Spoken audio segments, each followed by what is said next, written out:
બગદાણાના કોળી યુવક નવનીત પાલધિયા પર હુમલાના પ્રકરણમાં વધુ 3 શખ્સની સ્પેશિયલ ઇન્વેસ્ટિગેશન ટીમ સમક્ષ હાજર થયા.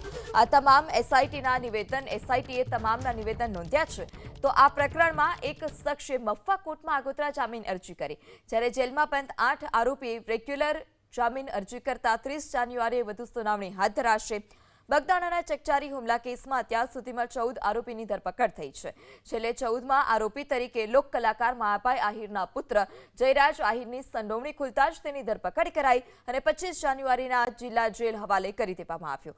બગદાણાના શૈલેષ બારૈયા, પ્રવીણ બાંભણિયા અને દિનેશ ઉર્ફે દિનો એસઆઈટી સમક્ષ હાજર થયા હતા અને તેઓની પૂછપરછ કરવામાં આવી, નિવેદન લેવામાં આવ્યા. ત્યારે બગદાણા ગામે રહેતા પાતુભાઈ ભૂથાભાઈ ભાદરકાએ પોતાના વકીલ મારફતે મફ્ફા એડિશનલ કોર્ટમાં આગોતરા જામીન અરજી પણ કરી છે, જેની સુનાવણી 30 જાન્યુઆરીના રોજ હાથ ધરવામાં આવશે.